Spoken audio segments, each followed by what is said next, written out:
Manchester City 2, Arsenal 1. Those words, I'm afraid, Arsenal fans have to come out. Bottlers, look, you know what? I think this does come down to Man City winning the title and Arsenal bottling it again. There's going to be so much anger. There's going to be so much frustration. There's going to be so much elation. I've always said, first and foremost, that Man City have played the best football this season. They've probably been the best Man City team to watch in the Pep era. And I will give him huge credit because it's the first time I believe he's really rebuilt a team. It's a young team, not as much experience as it's always had. They've played the better football. And if it wasn't Man City, I'd probably say fair play. But I will say fair play anyway because they actually, the best team does deserve to win the league and they have been the best team this season. As for Arsenal, look, you don't want to say this about a manager that's taken them to second place nearly every year since, you know, the turn of the century, it feels like. But there is a mentality issue there. And the manager does, you know, betray the mentality of a team. Tony Pulis's team was part of the bus and throw it long.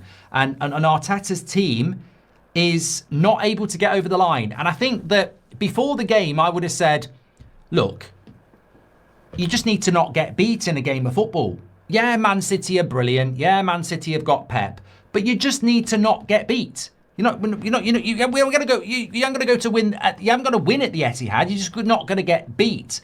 And when I'm watching that Arsenal team, their pass completion was cowardly.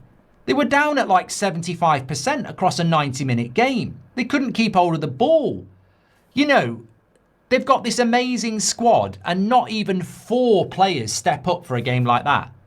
And these things do need calling out. You can't be the victim all the time, Arsenal. You can't be the victim all the time. There has to be a post-mortem because You've had a couple of seasons where you've missed out to Man City because of you know you played good football and you've ran out of steam.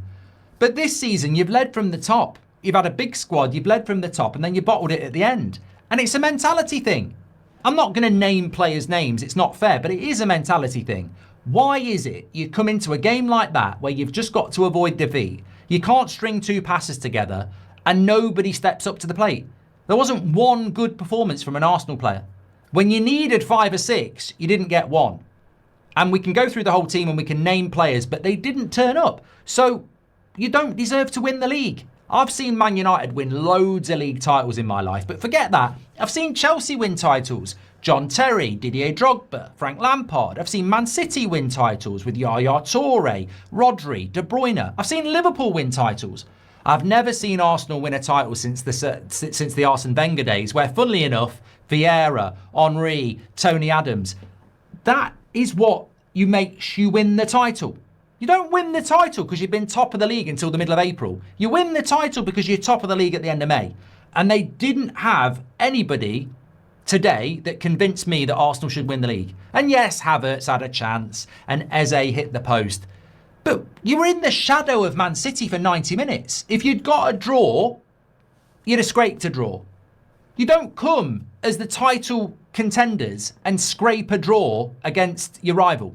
You have to grab it and earn it and deserve it. And that performance today, those players didn't want it. They didn't want it, or they didn't know how to want it. The passing was abysmal. It came to this. It came to this game. It is now 3 points, the gap now. It's in Man City's hands. How are we here? How are we at this point? Man City were dead and buried. Man City were gone. Finito. And now here we are witnessing an Arsenal crumble and a Manchester City now that know what to do. It's in their hands. They beat Burnley on Wednesday. They are top of the league. They beat Burnley on Wednesday. They are top of the league. They got a game in hand again against Crystal Palace.